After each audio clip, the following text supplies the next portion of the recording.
welcome back for a little TLC.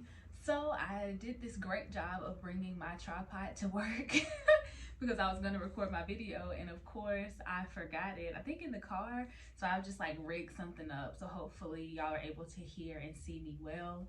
We are still going through the book Outwitting the Devil by Napoleon Hill, and I actually think we're getting pretty close to the end.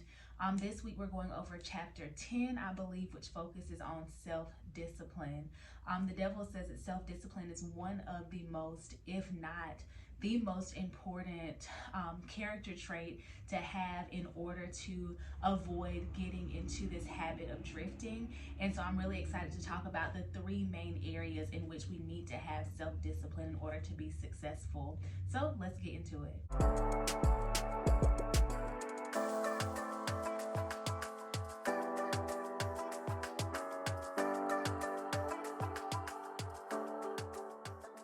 All right, so the three main areas in which we need to have self-discipline according to the devil are the desire for food. We have to have control over that. The desire for the expression of sex.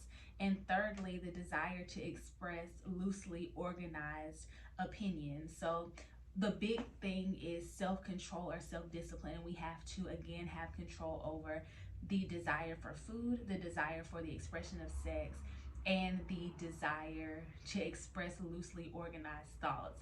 And so as I go over these and summarize them, I want y'all to think about which ones are the most difficult for you to exercise control in. Okay, so number one, the desire for food. The devil talks about how we're supposed to be concerned about not only the type of food that we eat, but also the combination of foods, as well as the right amount of foods to eat. Because if we don't eat the right things or eat the right amount of things, then we can overwork our organs. We can end up, basically, he described like a sewage system. So we clog up our digestive system, and that impacts our ability to move. It impacts our ability to think that we're the way that we're supposed to. Gosh, I just think about like how you might eat.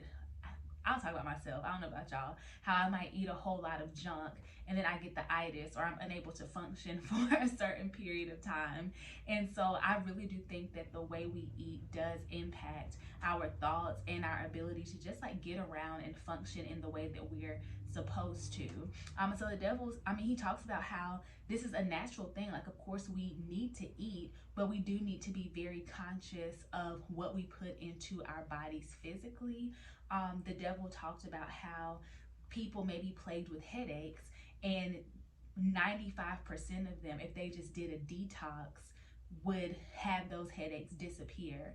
Or I've thought about how sometimes I have had some physical ailments, and when I decided to fast, or when I decided to be more intentional about my eating, they literally went away. And so I do think we have to be conscious of what we are eating and have control in the area of food, controlling our desire for food. Yeah, that kind of just like is what it is. So that's the first one, controlling our desire for food. And I was actually listening to a doctor a couple of weeks ago who talked about how a lot of people do a cleanse, but they don't ever detox. And we have to detox our bodies, he was saying, once a quarter, and kind of treating our bodies like we do our cars. Like he said, a lot of times people actually treat their cars better and get regular maintenance on their cars more than they do their own bodies. And I think that's definitely something that I have been guilty of. And so I do want to challenge us to think about the food that we are eating, the type of food, the amount of food, and the combination of food. And also think about detoxing at least once a quarter, so that we can kind of clear some of the junk out, and make sure that our brains and our bodies are functioning in the best way that they possibly can. So that's number one, the desire for food. Number two, the devil talked about the desire for the expression of sex. And he talks about how instead of just pursuing sex relentlessly and being out of control with it, we could channel the energy that we use in pursuing sex into something else. The devil basically said that if people spent how much energy they spend pursuing sex into their jobs, for example, then they would never know poverty. The devil talks about how in a negative way, sex can deplete your energy source. It can subdue your ambition, but used in the right way, when controlled, it can drive your energy. It can drive your attraction to other people and cause people to be more attracted to you. And so I think like sex in itself is not bad. When God created man and woman, one of the first things he told them to do was to be fruitful and multiply. So clearly there are benefits to sex when used in the right context, but there are also some severe consequences of being out of control with our sex drive.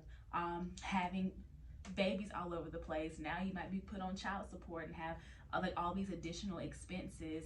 If there is not the right structure around having all of these children, there's the risk for STDs if you are just totally out of control with your sex drive. And I think in the beginning of the book, the devil was again talking about sex and how we shouldn't tell children, you know, don't do it. And that's like the end of the conversation, but really explain to them the consequences, and the consequences of doing things the wrong way, and also the benefits of doing things the right way. Because I believe, and I know to be true, that when we use sex in the right context, and even the devil says this in the book, it can be a wonderful and beautiful thing, and it should be a wonderful and beautiful emotion that we can express, but it has to be used in a self-controlled way. Um, so that's number two, the desire for the expression of sex. And number three, the desire to express loosely organized opinions. I think I found this one to be the most interesting because the devil says that just thinking that we can express all of our unorganized opinions is actually one of the most destructive, because it causes people to, and the devil says, guess rather than searching for a complete answer. And operating in this way can cause you to have a grasshopper mind, where you kind of jump from thing to thing to thing, but never actually complete anything. And I thought this was interesting because I think we live in a world where people think that just because they have an opinion, that means that it should be expressed or that it is correct. And I just don't think that that's right. Like, we do need to be more logical about what we are expressing, and to think about, like, does this even make any sense, or does it need to be expressed right now? One thing that I like that the devil says is that he says wise men keep their plans to themselves and don't really tolerate unwanted opinions. Like, I don't know if y'all have met somebody who tells everybody everything, and the devil says that those type of people actually run the risk of those who are quiet and listening hearing their plans, and then they're the ones who profit from them, those who were just quiet listening, because you told everybody your plans when you don't even really have any way of bringing it into fruition. And so I think that we should be more cautious, and maybe a little bit more cautious about everything that we're saying. Like, there are so many quotes that I see on social media that talk about how everybody doesn't need to know your plans, for a number of reasons. One, everybody doesn't care. People may start to pray against you. Somebody may steal your idea while you're in the middle of it. So I think that we do need to be more cautious and more organized about the opinions that we are expressing. Those were really the top three. I think this is a pretty short video. The chapter itself was meaty as you were going through it, but I think that those were like really the main things to get to. We have to be able to control our desire for food, our desire for the expression of sex, and our desire to express loosely organized opinions. And the devil does acknowledge that these are all natural things. We need food. I think we need sex to express the emotion of sex, but we have to be able to control it. And y'all, I've said this in like 3 videos, I think, talking about this book. Self-control is a fruit of the spirit. The Bible talks over and over again about the need for us to live disciplined lives. The Apostle Paul says, no discipline seems good at the time, but there is a harvest of peace and righteousness for those who are trained by it. I can tell you that I have experienced that for myself in the area of food, in the area of sex. Sure, it doesn't seem pleasant to be like, all right, I can't eat this entire bag of cookies, or I can't have sex right now, but there is peace on the other end of that, for me to not feel bogged down by what I have eaten, for me to not have to worry about if I'm pregnant out of wedlock, or worry about if I have an STD I don't have to worry about those things because I'm being disciplined in the area of sex, and I'm being disciplined in the area of eating. Still working on that eating part, y'all. Pray for me, because your girl I went on a binge this weekend, but that's neither here nor there. I'm gonna get back on it after vacation. So yeah, I would love to know what you all think about these particular areas. Do you think that if we master self-discipline in these areas, we'll be better off in the rest of the areas?